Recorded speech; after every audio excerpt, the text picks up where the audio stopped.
अब ये गठबंधन में कांग्रेस को मिली है सीट। अब कांग्रेस किसी को पैराशूट से ला के गिरा दे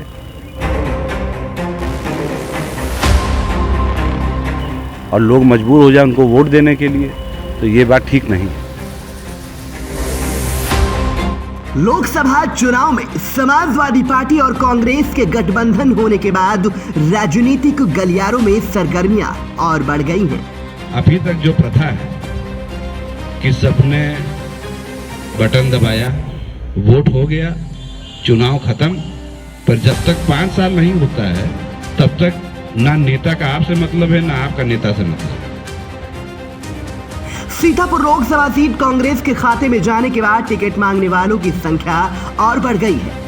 सीतापुर सीट पर कांग्रेस की तरफ से एक और नाम सामने आया है। फिलहाल ये तो पार्टी नेतृत्व तय करेगी कि किसे सीतापुर से लोकसभा का प्रत्याशी बनाया जाए। कार्यक्रम के जरिए लोकसभा सीतापुर से टिकट की दावेदारी कर रहे हैं अभिनव भार्गव उर्फ राजा भैया। कांग्रेस में कोई हो चाहे ना हो, हम लोग तो हमेशा मोर्चा संभाले हैं, हमेशा जिले के लिए खड़े रहे। उनका नाम उस समय सामने आ गया जब वो एक कार्यक्रम में सीतापुर पहुंचे। जन मिलन कार्यक्रम को संबोधित करते हुए अभिनव भार्गव राजा भैया ने कहा कि पार्टी अगर हमें प्रत्याशी बनाती है तो वह कार्यकर्ताओं के सम्मान के साथ ही जनता के द्वारा चुने जाने पर सीतापुर के विकास की बात करेंगे। चुनाव और राजनीति दोनों ही जाति समीकरण के हिसाब से चलने लगी है। पिछला विधानसभा चुनाव सिर्फ एक तरह का चुनाव था, हिंदू मुस्लिम चुनाव। ये था कि सपा न जीत जाए तो सारे हिंदुओं को एक होकर भाजपा को वोट देना है, और सपा का ये मकसद था कि हम सब लोग एक होकर सपा को लेकर आना है। तो मुद्दे भी दब गए, नेता भी दब गए, सिर्फ चुनाव हिंदू मुस्लिम चुनाव हुआ। चुनाव खत्म हो गया, आप लोग अपने डेली रोजगार के हिसाब से काम कर रहे हैं, नेता अपने हिसाब से काम कर रहा है। उन्होंने कहा कि पार्टी उन्हें ही टिकट दे जो कांग्रेस पार्टी को जीवित रखे। पहले हम आपको सुनाते हैं अभिनव भार्गव उर्फ राजा भैया ने जन मिलन कार्यक्रम के बाद वीटीवी न्यूज से क्या कुछ कहा।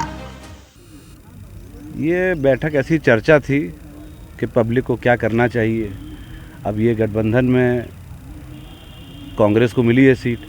अब कांग्रेस किसी को पैराशूट से ला के गिरा दे और लोग मजबूर हो जाए उनको वोट देने के लिए, तो ये बात ठीक नहीं है। और ये जो सीट है हमेशा यहाँ ब्राह्मण प्रत्याशी ही कामयाब हुआ है, और अगर ब्राह्मण प्रत्याशी कर इनको चुनना है तो यहाँ पर 3 ही लोग हैं। एक शिव पांडे जी हैं जो कांग्रेस के कोषाध्यक्ष हैं, दूसरा उत्कर्ष अवस्थी जी हैं जो इस समय यहाँ पर जिलाध्यक्ष हैं। वो कांग्रेस की बहुत अच्छी स्थिति नहीं भी थी तब भी बेचारे वो पूरे ज़िले घूमते रहते थे संगठन खड़ा करने के लिए। और तीसरा नाम मेरा, कांग्रेस में कोई हो चाहे ना हो, हम लोग तो हमेशा मोर्चा संभाले हैं, हमेशा ज़िले के लिए खड़े रहे। अब उसमें कुछ लोगों ने कहा कि नकुल दुबे जी हो सकते हैं प्रत्याशी, तो नकुल भाई से मेरे व्यक्तिगत रिश्ते हैं, पर नकुल दुबे जी एक बार सपा बसपा गठबंधन के प्रत्याशी थे, और अगर उनको 4 लाख वोट मिला तो ये 4 लाख वोट नकुल दुबे जी का थोड़ी है, ये तो संगठन का वोट है, ये तो बसपा और समाजवादी पार्टी का वोट है, उनका वोट थोड़ी है।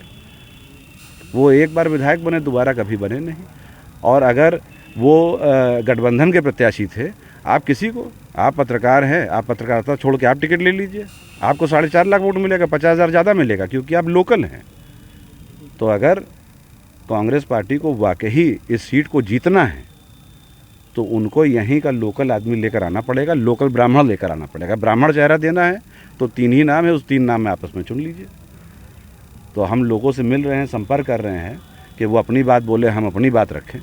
और अगर यूं ही अगर पार्टी फैसला ले लेगी कि नहीं ये प्रत्याशी हैं वो प्रत्याशी हैं, तो हम लोग सिर्फ घर तो बैठेंगे नहीं, तो उस बात का हम लोग विरोध करेंगे। और अगर इनको वाकई इस मौके में अगर इनको भाजपा से लड़ना है और इस अलायंस का फ़ायदा उठाना है तो और ब्राह्मण चेहरा कर देना है, तो हम 3 लोग हैं, हम 3 में से चुन लीजिए। आपको अगर टिकट मिलता है तो क्या रिस्पॉन्स? अगर हमको टिकट मिलेगा तो हम सिर्फ कांग्रेस के लोग नहीं, जो सपा का जो संगठन है, सपा के जितने पूर्व विधायक हैं, उनसे भी तो जाके पूछिए कि वो लोग किसको लड़ाना चाहते हैं। भाई कहीं ना कहीं वो लोग भी तो हताश हैं कि ये अलायंस में सीट चली गई। ये होता है, स्वाभाविक है, ह्यूमन नेचर है। तो उनको भी लग रहा है कि अगर कांग्रेस किसी को यूं ही टिकट दे देगी तो हम लोग लड़ाएंगे नहीं। पर अगर हमारी कई लोगों से बातचीत हुई है, उन्होंने कहा अगर आपको टिकट अगर मिलेगा तो हम लोग खुल के लड़ाएंगे। अब हम आपको बताते हैं कि अभिनव भार्गव उर्फ राजा भैया आखिर हैं कौन और वे क्यों सीतापुर से टिकट की दावेदारी कर रहे हैं। दरअसल अभिनव भार्गव के पिता अशोक भार्गव बिजनेसमैन हैं और इनके ताऊ राजकुमार भार्गव बिस्वा से कांग्रेस पार्टी से विधायक रह चुके हैं। इनका सीतापुर के लोहारबाग में आवास है। लखनऊ में भी पूरा परिवार रहता है। इनकी वादा 2022 में कांग्रेस पार्टी से विधायक का चुनाव लड़ी है। अब ये सीतापुर लोकसभा सीट से चुनाव लड़ने की मंशा जाहिर कर रहे हैं। अभिनव भार्गव का कहना है कि अगर पार्टी किसी ब्राह्मण को टिकट देती है तो वे कांग्रेस के पुराने लोगों को टिकट दें। उन्होंने ब्राह्मण चेहरों में कांग्रेस जिलाध्यक्ष उत्कर्ष अवस्थी, शिव पांडे और तीसरा नाम अपना बताया। अभिनव भार्गव का कहना है कि वे अगर सीतापुर से चुनाव लड़े और जनता ने उन्हें चुना तो सीतापुर का एक विकास का मॉडल तैयार करेंगे। अभिनव भार्गव ये भी कहते हैं कि अगर भाजपा को हराना है तो सीतापुर के लोकल नेता ही को ही टिकट देना होगा, जिससे कि उस प्रत्याशी को समाजवादी पार्टी के लोग और कांग्रेस पार्टी के लोग सपोर्ट कर सके। फिलहाल इस टिकट के दावेदार ने राजनीतिक गलियारों में हलचल तेज कर दी है। ये तो आने वाला समय ही बताएगा कि कांग्रेस पार्टी किसे सीतापुर लोकसभा से अपना प्रत्याशी बनाती है। Bureau report, VTV news.